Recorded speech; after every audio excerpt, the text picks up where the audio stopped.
we go. We're live. We're recording. Lisa, We're live. how are you? Recording. 1 second. I'm going to try to go live on Facebook. Again, they have a different interface. No. So we're live on LinkedIn already?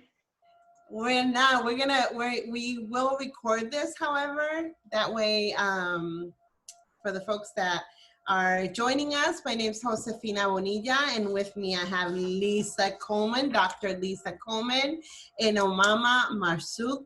Omama is going to be working with the questions and answer, and also talking with us throughout or 1 hour together. Welcome, Lisa. Hello, it's a pleasure to be with you. As always, it's good to see you. It's great to see you. I missed you since you left Boston. Oh, I miss you too. I do. And I don't get to Boston often enough at all. And I think I've been to New York 3 times since you moved there. I saw you once. Yes, we saw each other once. Yeah, once. Which Midtown. was not enough. And we went to this whiskey bar. That's right. We made it a whiskey bar, but it was just a bar. And we were talking with somebody, who was it? Dr. Lino, about what's Dr. Lino? That's right. I forgot. That's right. Scotch. We were talking about Scotch. And true to who Lisa is, she knew all about Scotches. You know, it's important to have more than just academic knowledge. So what I'm thinking we're going to do, since we have so many people that are joining us, that we would break it up into, when we get a few questions, we'll ask those, and then we'll talk again and kind of take it like that. Okay. We wanted to bring you back for a couple of reasons. One, I had to get my Lisa Coleman fix. 2, we didn't record last time, so I thought this time would be a great to record it. I think there's a lot of people that would like to connect while we're talking. Great, great. That makes sense. That's great. And I didn't record it either, so. And as a matter of fact, there are a few people from NYU that were asking for it. We recorded it, and at that time we were so new with the process. Yes, of course. So how are you doing? Talk to me about you. I'm doing really pretty well, you know, trying to take it one day at a time. Things here in New York, as you all have been reading, have been a little hectic, challenging for sure. But we just got the news, 2 days ago, that the cases in Long Island are taking a turn. So that, yeah, exactly. That's a really good sign. And so just, you know, hopeful, and I'm really now really thinking about the rest of the country, because they will start to reach their peaks. Yes. You know, so just, and we have people all over the world and all over the country. So just trying to make sure that everyone in my life is safe and well. And then, you know, the people that I work with and for and all of that too. But so far, so good. Now, are you actually going in? What about you? Wait, how are you? I am good. I have to say it took me a hot minute to get used to spending so much time with my boys. Mm-hmm. I would go back and forth between loving them and wanting to throttle them. But I'm in a good place. We've established a routine. You know, they were thinking because I was home, I was going to cook. What? Oh, we know that's not happening. Actually, I did make a tortilla de papa yesterday. Oh, you did? I did. They thought they had gone to heaven. We sat down, had dinner together. And I have to say, I have been cooking 2-3 times a week. And the rest. Oh, you have? Okay. Yeah, no, I have. Of course, with a lot of wine, but. As it should be. As it should be. You know, I have this joke, Josefina, which is, and I can't remember, someone actually said it to me, but it was about our new work colleagues being our pets, our parents, our children, and they're not necessarily good work colleagues. No, they're not. We love them. they certainly need unbiased training. They need,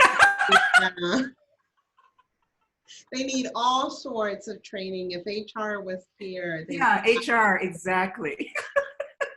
So, how about you, Amala? Tell us about you.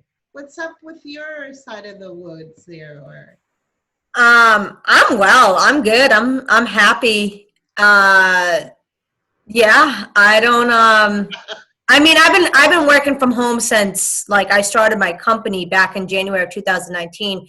So it hasn't changed. The only difference is because so many more people are home. So I feel like the workload is more, and sometimes I'm like forgetting to eat or forgetting to like take care of myself, and I'm like, "Oh, wait. Did I eat today?" So I did eat this morning. Yeah.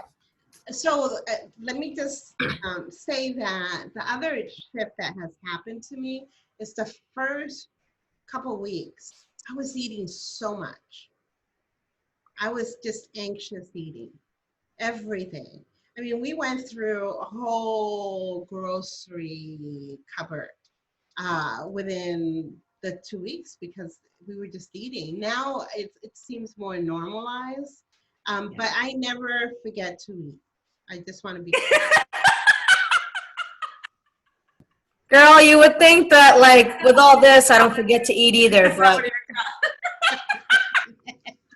sometimes I do. So Lisa, let's talk about work. We can do this all day.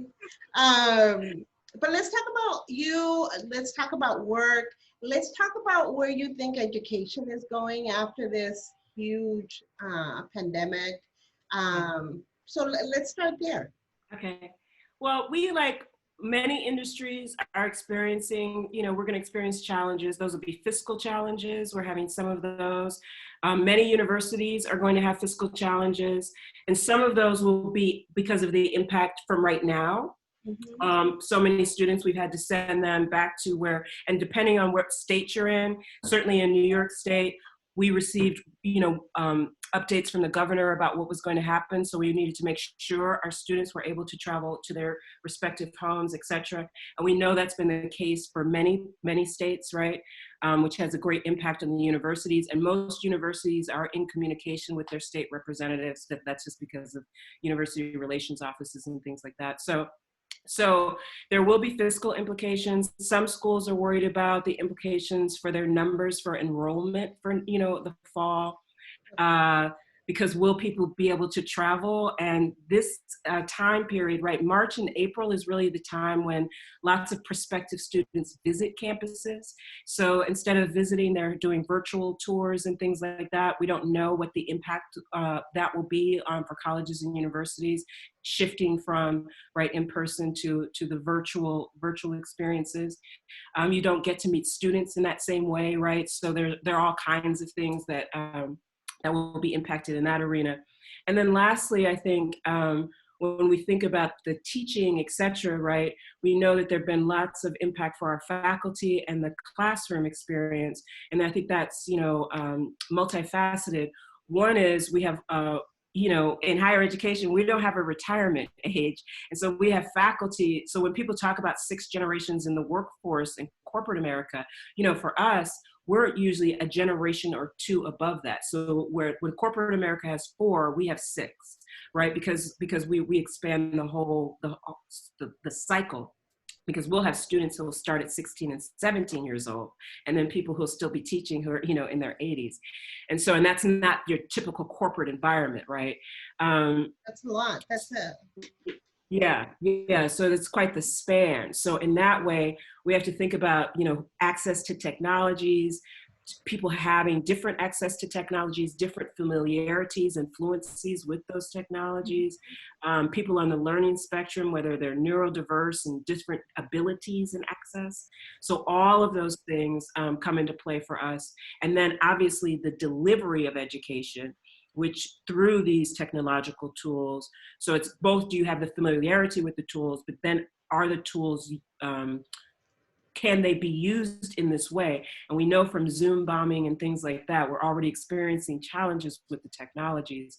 So in the delivery of the services, we're doing our best. And we've been experimenting in my office, for instance, we've been also experimenting with technologies because my office is the office that then shares resources with other parts of the university to make sure that people do have access. So we work with our, disability offices. We work with our schools, our experts across different places to see what we can do.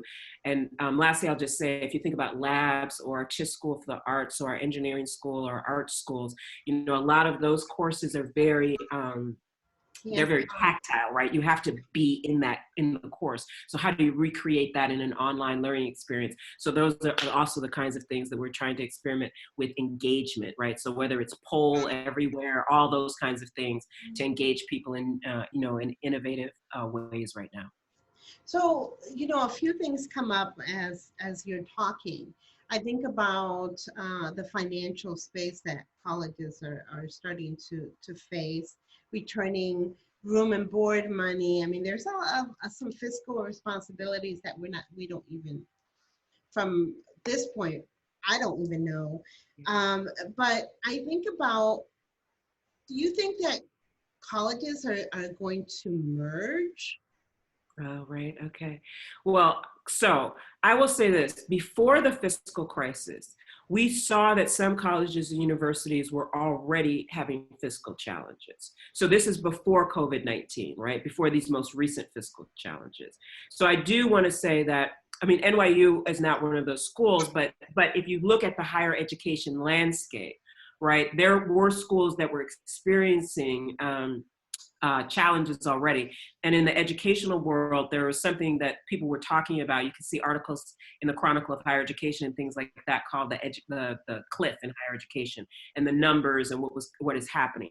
So some schools were already experiencing challenges. And my concern is those schools may be experiencing even greater challenges now. So if we were to go back to the fiscal crises of 2008 and 2009, which is really right, where we might do some contrast and some comparative analyses, then what we would see is that was the period that we saw a lot of colleges and universities have some real challenges with the endowments, right? And the endowments help to build up, help us with the infrastructure, et cetera.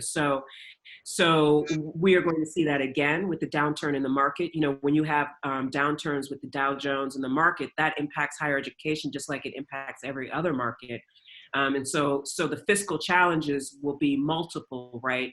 And then if you think back to the fiscal crisis of 2008 and 9, when families are affected, and most families were affected because of the housing crisis, right? And if we remember this, many parents, the way that they finance education is through home ownership and land ownership. Right. Well, when you also have hits in terms of that fiscal, right, complications in terms of land ownership, which we know are also going to be a result of COVID-19. Then, right, it cascades across, right, the entire landscape, which of course includes higher education. And so tuition dollars, all of those kinds of things.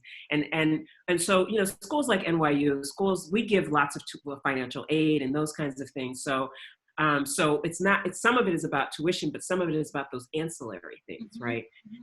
Books, all of those things that parents pay for. And when parents have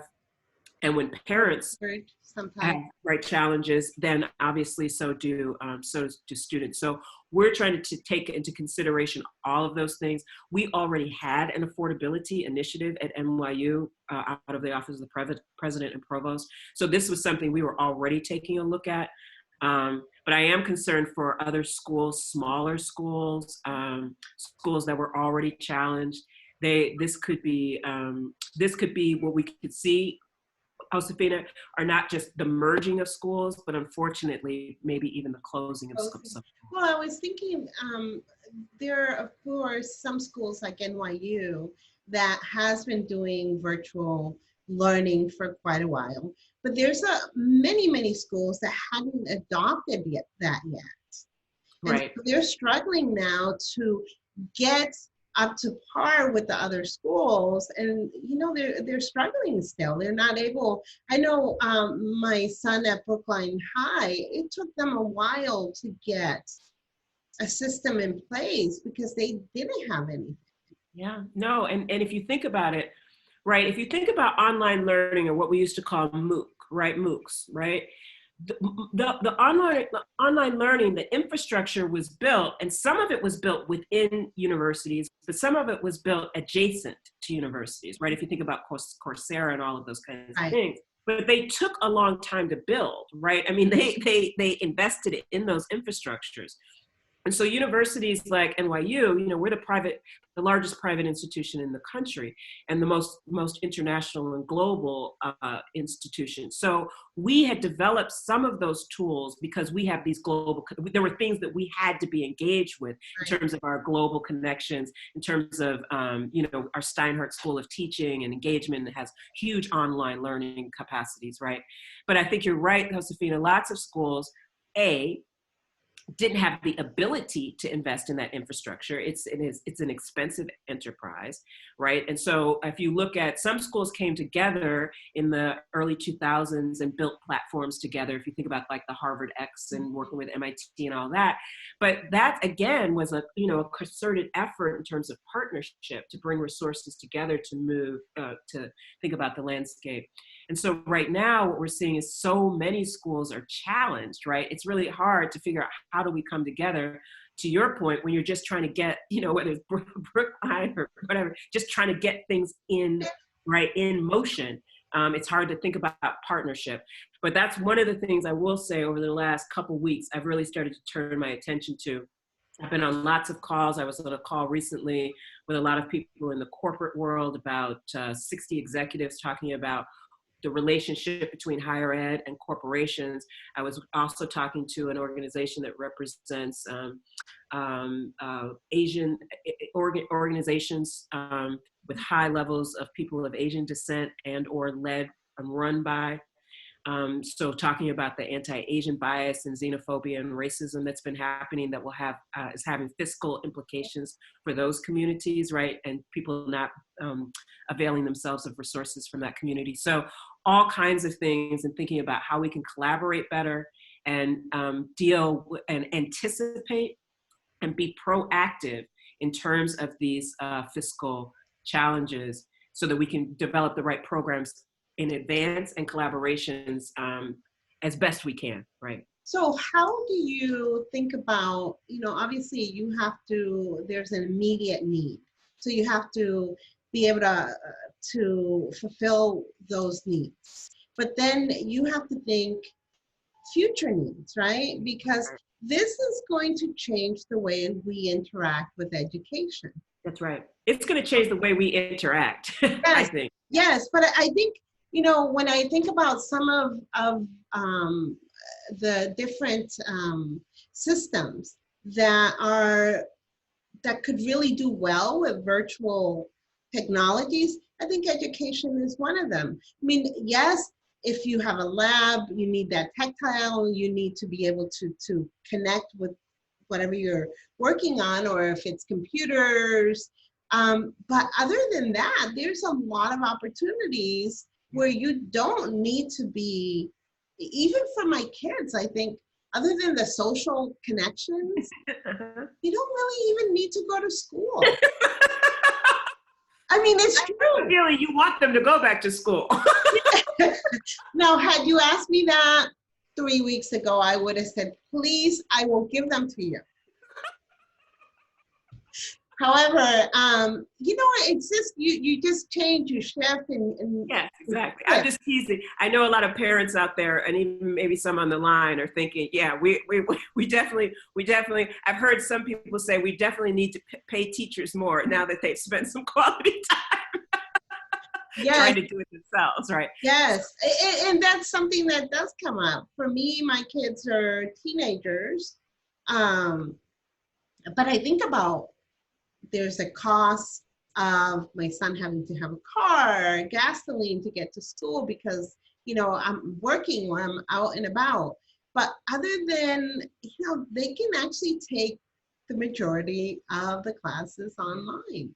And Well, especially when you're interacting like this, where you can make a joke, you can, you know, kind of connect in the way, of course, we have a relationship that is a long-term relationship. That sounds romantic, sorry. But, you know, we have a friendship. And so we're able to connect in this way. But you can find those connections as well. Well, we know in higher education, so to go back to the MOOC conversation, right? Yeah. We know that, so online education, so if you look at the statistics and what works and what works for people, for just, regular people, we know that it's hybrid learning. And what I mean by that is some portion of it online and some portion of it in person, right? And that's really, I would say for NYU, that's what we do, right? We have some online, we have a lot of in person. And so it's figuring out the right balance in terms of what that should look like. I think that's for sure, right? Right, and that's going to shift, exactly. So it shifted from 20 years ago, 10 years ago. We know it will shift over the next 10 to 20 years. And so I think it's about being nimble and agile and being ready, right? So that's what I mean about NYU. I'm not sure we were ready for COVID-19. No one was ready for COVID-19, right? But being ready for and anticipating what's going to happen next in terms of higher ed. So that's why I went back to, some schools were already struggling with dealing with the new innovations and new challenges to higher ed. Many schools were, and some schools like NYU weren't struggling with those things, right? So now we have, I think, an opportunity to reflect on, right? I think about emergency preparedness and all of those things that we were doing.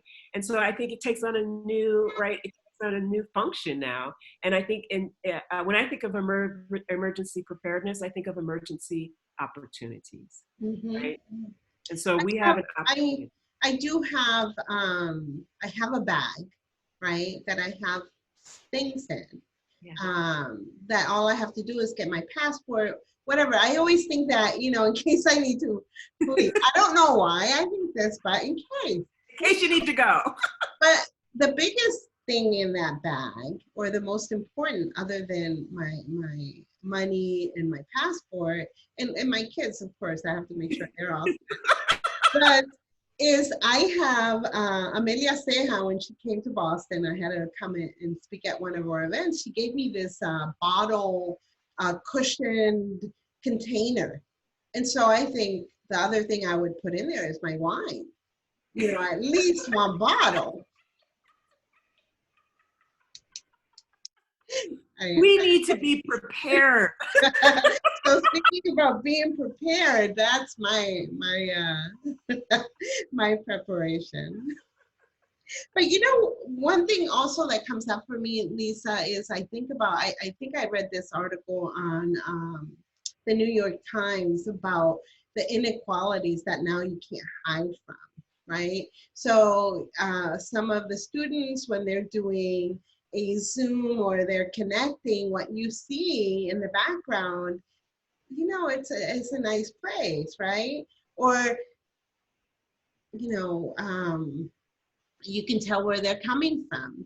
That's right. Some folks, they have not a dedicated space. They're in the kitchen with everybody else. And like you said, you have your coworkers there, your cat, your dog, your kids.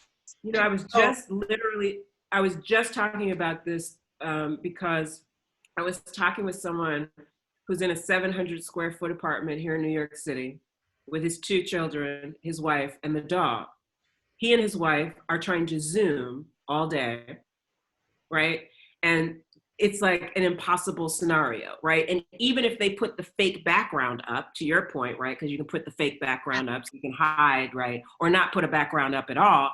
If you talk, you can hear what's happening, right? And if 2 people are talking simultaneously. So so just thinking about resources, the inequalities, space, all of those things.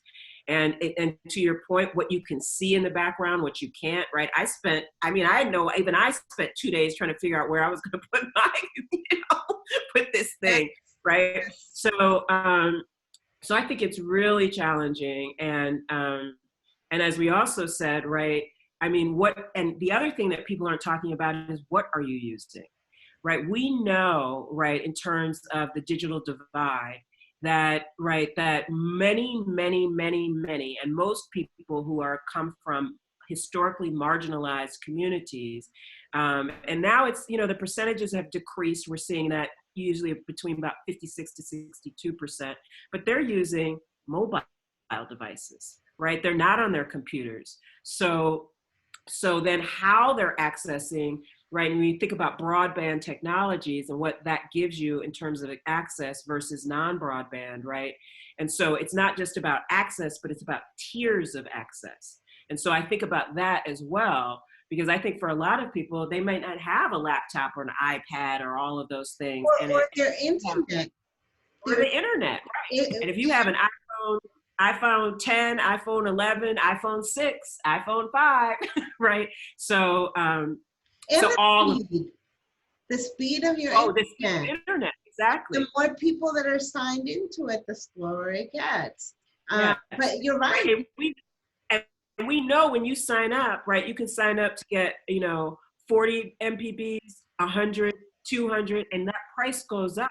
And so wherever you are, and you may have been, and I know even for someone like me, I spent most of my time at work. I didn't spend the money to have the highest speed internet in my house, right? Because I spend, too much time at work.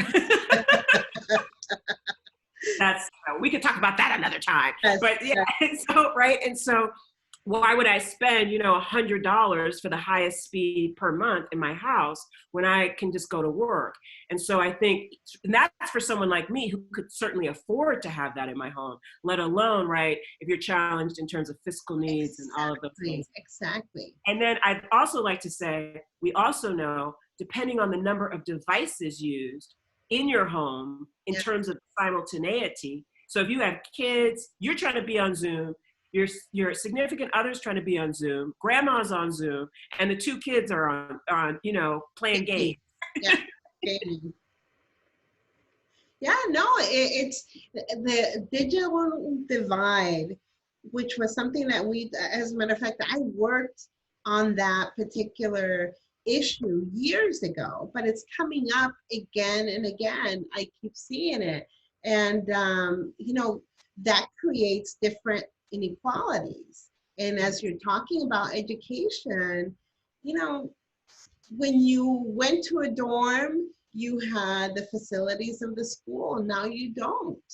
And that makes it more difficult for those students that cannot afford the things that they get at the NYUs. Well, that's exactly right. And I will say that's why, for us, right, we had the immediate sort of, let's get all of the emergency communications out, making sure that people were safe, healthy, well, know where to go, those kinds of things. So that was a lot of our initial push, right? But now a lot of our work is really to engage our students as much as we can in various forms of technology, right? So everything from Facebook, which lots of students we know are on, or Instagram, or those technologies that we know a lot of our students are already very familiar with those, right? So for my office, one of the things we started experimenting early on with was Google Hangouts, right? Because we knew that students were on Google Hangouts, and we figured out that that was a low level access. It had captioning ability, right? So there were, I'm just saying that, like, for us, early on, we started to think about, we know there's a digital divide. We know it's going to be exacerbated. How do we think about these things? And so just with captioning alone, we immediately were like, what are the tools for captioning? Because people who are on different learning spectrums and have different abilities to hear and read, we need to know what that's going to look like. So that's just like one example. And I would say that, for, I think, more and more when we think about being proactive now, it is about, right, thinking about testing those technologies. I talk a lot about universal design and using design thinking. And so using design thinking and universal design, I think, is even more paramount right now. Absolutely. I think you're right. Mama, I think we have a question, so I'm gonna let you take that. I'm loving this conversation. I have so many things that's going on in my head that I'm like, yep. So Angela asks, how do you see COVID-19 impacting D&I efforts in higher education? Oof. Yeah, Great question. that's a great I question. had on my list. Thank you, Angela. Thank you. Yeah, so I think we're already seeing impacts. I think that what I'm hearing is for some people that they're saying, whether it's in the higher education or the corporate world, that people are backtracking on some D&I efforts. And I think that is a mistake.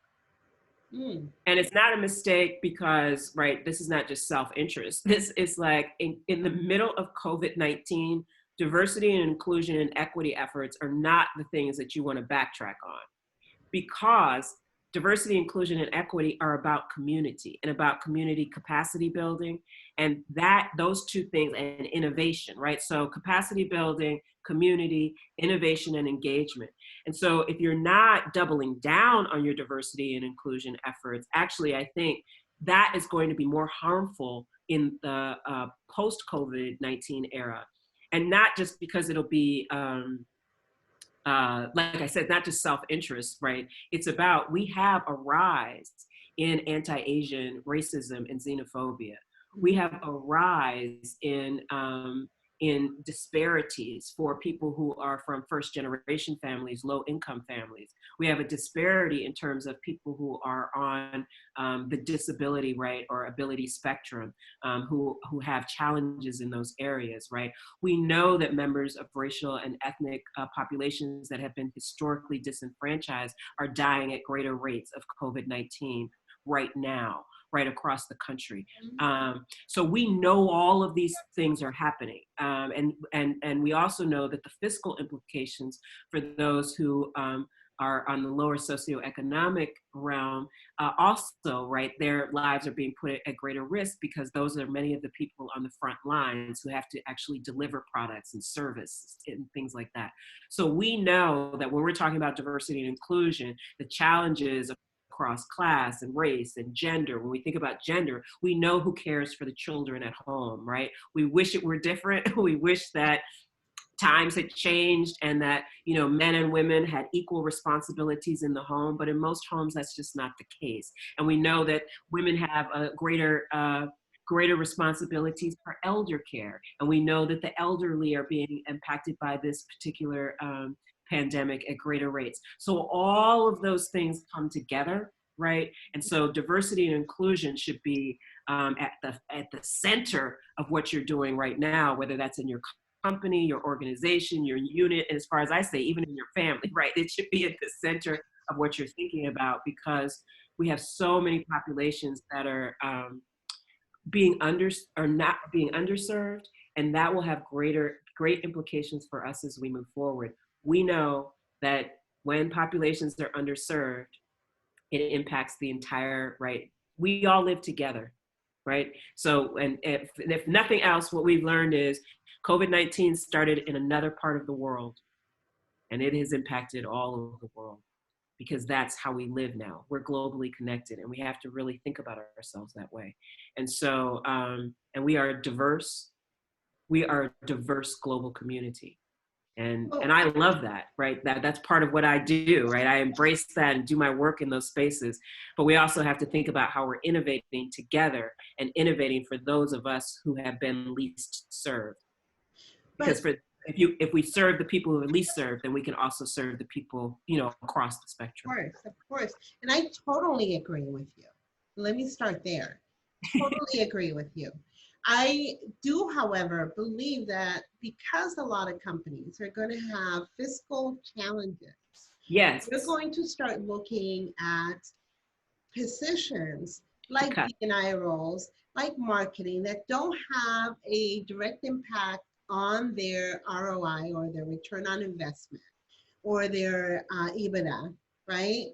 Yeah. So So what do you recommend for those companies, or since we're talking about educational facilities, what do you recommend they do? They don't have the money to be able to sustain what's going on in their losses. So what do they do? Yeah, so some people are going to have to rethink what they're doing. Everybody has to rethink what they're doing, right? So we have to think about efficiencies and prioritization. And this goes back to the question you asked me earlier. Even in my own organization, we've had to prioritize. So for instance, we're not traveling, right? I mean, we're not traveling for COVID-19, but we know that that will be extended. And so really thinking about then how do you reallocate those dollars or give those dollars back, right, to help support other parts of the organization. So I do think, right, reprioritization and really thinking about what's your strategy moving forward is crucial. But I know that a lot of people are being asked this question, so I'm going to address it directly. And I've heard it in my own work, right, is what's essential and what's non-essential, right? So, so the question is diversity and inclusion and equity work essential? And what I am arguing and positing here is yes, and it's absolutely essential in this moment. So for companies who, and I think there are all kinds of ways in which dollars are going to need to be remapped, right, across an organization. But I would like to suggest that if you're going to remap all of the funds away from diversity and inclusion, what you're going to find is those employees who were in struggle before, who are members of various diverse categories, right? In many companies, they work through ERGs or BRGs, business resource groups or employee resource groups, et cetera, right? You're gonna find that those groups will become even, right? And maybe not in the acute moment. So I think this is what the problem is, right? Right now, everybody is really worried mostly about their families, their loved ones, what's happening right now in their house, et cetera. But 5 minutes from now, a month from now, then we start to get worried about those other things, right? Like, am I gonna have a job? Is my job gonna be a good job? How am I gonna interact, right? We're not there, some of us are there, but not quite to the degree that we will be, right? Because we're just trying to get our heads wrapped around that we all were sent home, particularly in some other parts of the country, right? Mississippi just did a stay-at-home order, right? So they're still trying to wrap their heads around that. So I think then the question will be around work for some people. Obviously in New York, we've already been having that discussion. But what will that mean? And I think the same things that are under consideration for work communities we are in a war for talent. There is the future of work. And what we know about the future of work is if you're not engaging diverse constituencies, particularly thinking about this cross-generational, right, learning for people who are older and people who are younger, your company's not gonna, I use Blockbuster all the time because I remember Blockbuster. And now they don't exist. Blockbuster? Blockbuster. Okay, so Blockbuster, you mean like the Blockbuster? Blockbuster is one of my favorite examples. So Blockbuster. Oh, the video company. The video company, right? Blue and yellow. Everybody remember that? Some people online are too young to remember Blockbuster, but that's okay because Blockbuster was really, really big, and everywhere you went, it was like Starbucks, right? Blockbuster. It was blue and yellow everywhere, and so lots of times when I say this, people are always like, and I ask the question when I'm doing presentations, who took Blockbuster out? And most people say Netflix. Nope, that's right over there. You're shaking your head because you know. It's Redbox. It was 99 cents outside your convenience store that took Blockbuster out. And so nobody anticipated, right, this low level, seemingly, little box outside a convenience store. How are you going to take out Blockbuster, the big conglomerate, right? The big elephant in the room. But little red box took them out. And so I just use that, right? Because to me, Redbox is like diversity, right? It was diversifying the market. It was diversifying the market and saying for people on the lower end of the economic spectrum, they didn't want to go to Blockbuster and spend $30 for a family night, right, and get the popcorn and all of that when they could go to the convenience store in 7-Eleven and get better butter popcorn and get all their snacks for $6 and get the movie for 99 cents instead of the $30 at Blockbuster, right? So that's a diversity and inclusion paradigm. And I use that paradigm to suggest that, right, Blockbuster didn't double down on diversity and inclusion. They doubled down on what they thought they could cut in their model. And who they cut out were people on the lower end of the socioeconomic spectrum, and it led to their demise. So, I mean, I just like to say it's really good to embrace diversity, inclusion, belonging, and equity, because it's on the rise. We know that these new generations are more diverse than ever. So I just think it would be, forward thinking. Forward. 5 minutes from here. We have one more question, and I'll let Mama take that. So this question is from Ethel. It says, Dr. Coleman, since you are a woman of color, do you think it's essential to have faculty of color to oversee the D&I department to further D&I equal community engagement, capacity building, innovation post-COVID-19? Also, what is the name of the Langston Hughes book on the bookshelf? And who is the author of The Warrior Poet? I don't know how they can see that great. Wow. Okay, it's Alexis DeVoe, and that's Warrior Poet. It's the biography of Audre Lorde. So that's what that is. Now, is this staged? I just want No, this was here before. That's why it's so funny, and no one has ever asked about it. So thank you for asking. Langston Hughes, that is the Arnold Rampersad text, and that's the biography. So, I mean, not biography, selected letters. So it's selected letters. And they're both really, really good.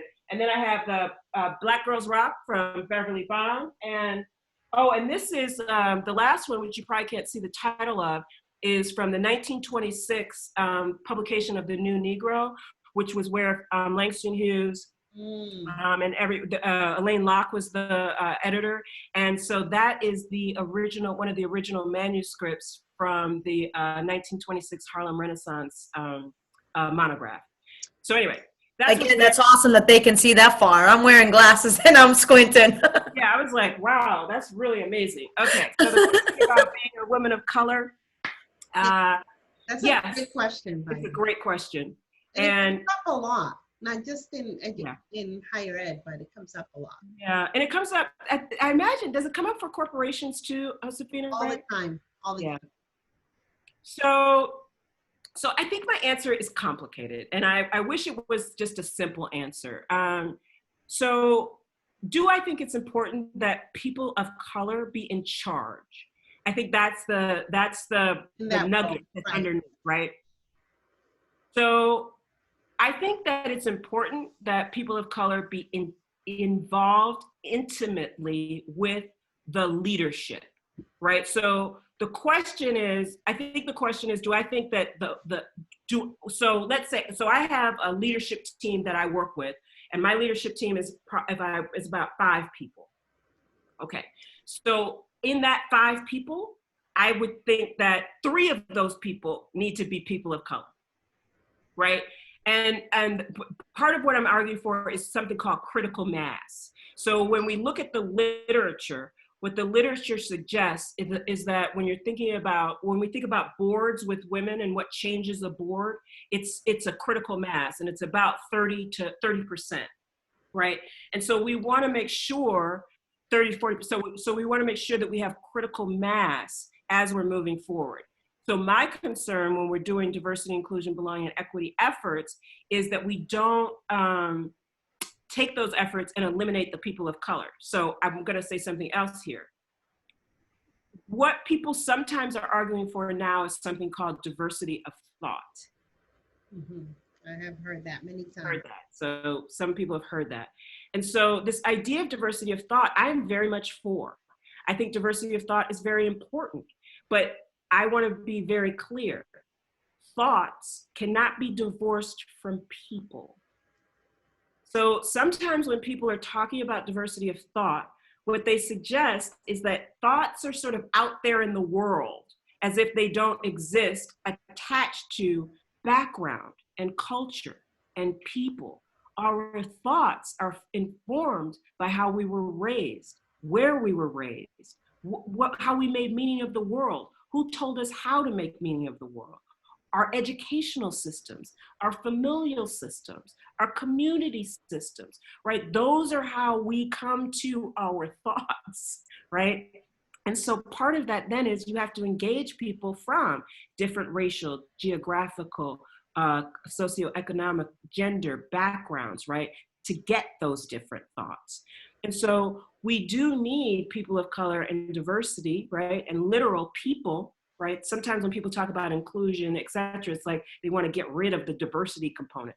No, we need people and people of color. Do people of color have to always be the number one person? Meaning, do I have to be a person of color always to be in charge? I think that's hard, right? I think that's hard to use that as an absolute because I think that's hard to achieve. I don't think that in every company and every organization that they have the resident expertise in a person of color right now. I don't know that to be true, but I do think that they need to develop the expertise. So when I'm talking about that team, that there's representative critical mass on that team. So that would be my sort of more complicated answer to the question. The last thing I'll say about this is sometimes people of color might be excluded from the highest positions. And I think that can also be a problem. And part of that exclusion can be based on, right, diversity and inclusion work within many institutions and companies can be a space of challenge, right? You're sort of pushing the envelope within the organization sometimes and often identifying the gap areas. What can happen is then people can think that if you're a person of color, there's this idea that maybe you're pushing your own individual agenda. Perhaps you've heard this before, Josefina, things like that. And I want to be really, again, really direct here, that if you are a seasoned professional, what you are often doing, right, is pushing the work through. So I think it's important that we have people across, right, whether it's racial, socioeconomic, et cetera, backgrounds, pushing that work through. And that's why when I look at my team, I try to make sure I have representatives from all kinds of different racial backgrounds, socioeconomic, ability backgrounds, et cetera. So if I were to say who I think the leaders should be, it should be a team that is diverse. And that diverse team should work together to push the envelope.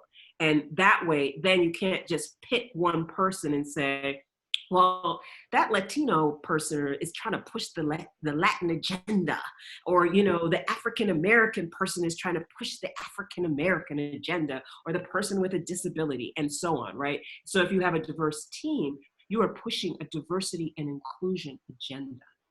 I love that. Great answer, Lisa. Who knew I just came up with it? Who knew? We have another question, and we have about 10 minutes. This is so awesome. So Adriana asks, hi, Dr. Coleman. I had the pleasure of working at Harvard while you were there. I was part of the talent acquisition team. Wanted to commend you on your work first and foremost. My question is, as it relates to hiring, we continuously struggle to hire executive talents that is diverse. Do you have any thoughts about moving the needle in that space? Yeah. So, okay, so I'm just going to do my little quick generational thing here, right? So, and I know you know this, Josefina, you know, I love to talk about generations. So, yes. All right, so millennials. Millennials are almost 40 years old, for those of you out there who don't know that. Yes, I know, yes! I'm a millennial. We're trying to hold on. Some of the millennials are trying to hold on to being 20, but you're not anymore. Okay, that's a new generation. That's called Gen Z. It's a totally different generation, okay? So, and then we have these alphas. The alphas are the newest ones. They're the 10-year-olds who are giving speeches, right? Because the millennials are having babies. Can you imagine? They're parents that? now. What? Right. When did that happen? The millennials, they had babies. Now they have these alphas, and that some of Generation X also had some of the alphas. So, right, so here we are. We got 10-year-olds giving really big speeches. But what we know about millennials, Generation Z, and the alphas is they are the most diverse generations in history. They will be the most educated. That's exactly right. The most educated. they believe, right? They believe in same-sex marriage. They believe in gender fluidity, non-binary, right? All kinds of pronouns. I mean, it's just the world has changed and is changing. So in terms of hiring diverse executives, I go back to my blockbuster. If you want to engage new generations, you have to start to think about how you're employing people at the highest level of your organization who have experience working across, right? Not just the generations, but the diversity, inclusion, and equity continuum. And we know that people who grow up, I mean, this is based in research, there's lots of research on this. We know that people who grow up in what we used to call multicultural or pluralistic environments, right? They are much more adept and nimble at working in diverse environments because that's where they grew up, right? Again, our diversity of thoughts is built often in our backgrounds and how we're trained. And if part of your early training is built in a diverse and multicultural environment. I grew up in a place that actually there are movies made about even now, where they call it was like the integration playground, right there in Ohio. So, right, and so part of that is, right, I was used to playing in that playground. So it's no surprise that I would be in a diversity and inclusion space. And so I think, right, when we're thinking about executives, we need to start to think about those executives who can actually play in that space and grow your company. When people talk about the war for talent, right, and the companies that are doing better than others, what they're doing is doubling down in their work and thinking about how are we engaging the new workforce? How are we engaging the future of work? We know that the jobs that exist now will not exist in the future. And we know that diversity equals innovation and innovation equals diversity. So if you want your company to innovate for the future, you will double down. And you will double down by having actual leadership that can help, right, bring you forward to the future. So then I would say concrete examples in terms of making sure that you have executive and C-suite. We know, I said this before, in terms of critical mass. So looking at boards, right, and making sure whether that the board is shifting, and getting a board chair and cultivating board chairs who understand the importance of diversity and inclusion. We try to do that, right, in higher ed, but doing it for corporate boards. And I would say also, right, really thinking about, when you think about the C-suite, we have to think about the pipeline and the pathways for people to get there.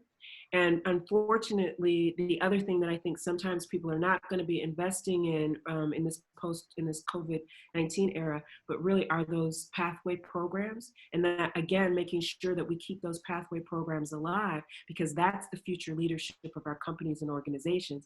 And we need to have diverse leadership for our companies and organizations, because diverse leadership will know how to deal with things like pandemics. Mm-hmm. And because we have global connections, right? And so that's another reason. This is just the first of many. We know that with climate change, because it does exist, we know that things are changing. And so, right? And so we're going to have to deal with lots of things. We've had to deal with all kinds of things in terms of hurricanes and tornadoes, and right? And so now we have a pandemic. There will be future things, and we need diverse people to solve those problems in leadership. And so creating those pathways for people to get there and doubling down on those pathways. I mean, there was a program at Harvard, which I actually ran, which was the Administrative Fellows Program to train leaders. And so whatever programs you have within your organization, figure out what supports you can use to make them stronger. And those don't always have to be financial resources, right? Mentorship is free. Right? And we are doubling down on mentorship. We're doing things like writing workshops for our faculty so that they can publish, right? So we're looking at those things that are less expensive that we can then really, really dig down deep into and provide resources and more resources for our faculty, students, and staff. No, that makes so much sense. The doubling down on D&I is important. The doubling down. I like the whole concept of pathways, because we do forget about those. Yeah, we do. And as we're thinking about where we are financially, the mentorship, that really works. Mentorship, and we know that mentorship and sponsorship, which are free, right? They work. $3.99. And if we can just engage in those, we know, and the pathway piece, right? I mean, right.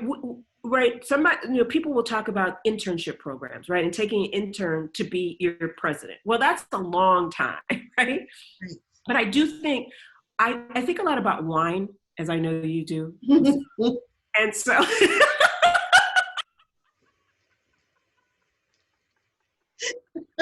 sidebar. Okay, so, but winemakers have 150-year strategic plans.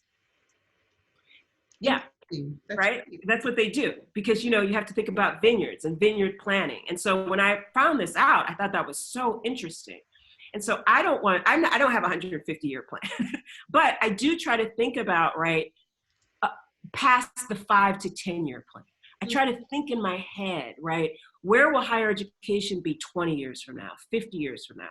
I might not be part of that, but if I can envision something, then what might I be doing now to think about that vision, right? And that's what winemakers are doing, right? They're thinking about, well, okay, if climate conditions are changing, soil conditions are changing, we know this is what it looks like 20 now in terms of sulfur. What will it look like 50 years in terms of our mathematical equations, and how can we predict?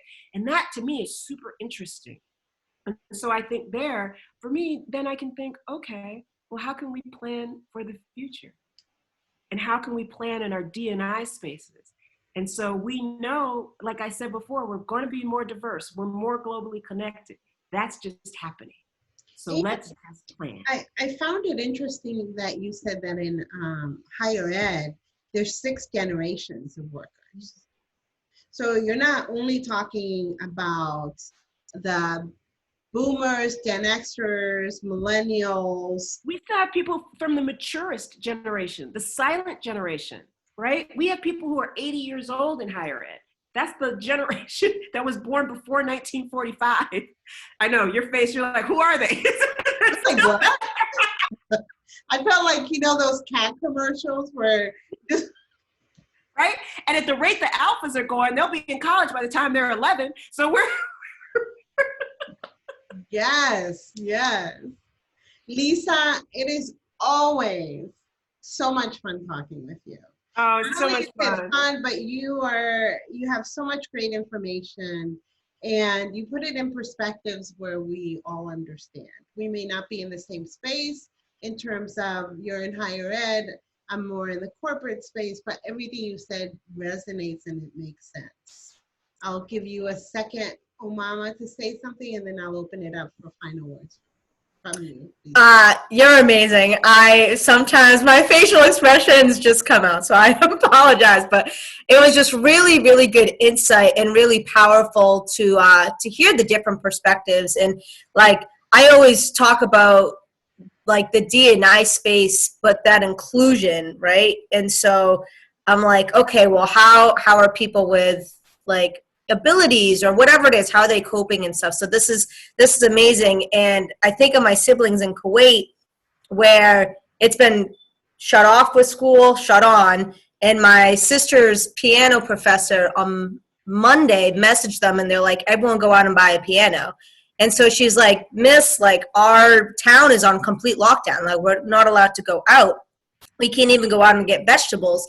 And so she's like, well, what do you have in the house? And my sister was joking around saying that she's got a Barbie doll piano. And her professor was like, that will do for practice. So it's interesting being innovative and being creative and whatnot. This is one last thing from Angela. She says, thank you all. It was great to listen to your perspective. Again, Dr. Coleman, AFP is alive and well, and COVID is helping us reinvent our future program. Take care. Angela, I don't know how to say her last name, but she's from Harvard. Thank you. Thank you to everyone out there. Thank you, Angela, to everyone I know out there. Thank you so much for joining us. And to all the new people, it's a pleasure to meet you virtually. Thanks for being here. I'll just say again, you know, I try to walk the talk. I really think that diversity, inclusion, belonging, and equity is important to what we do, to our future. And I want to thank Josefina for again inviting me back. It's so good to see you as always. And let me say this in case you haven't done it: go out and get Roar. Go out and get Roar.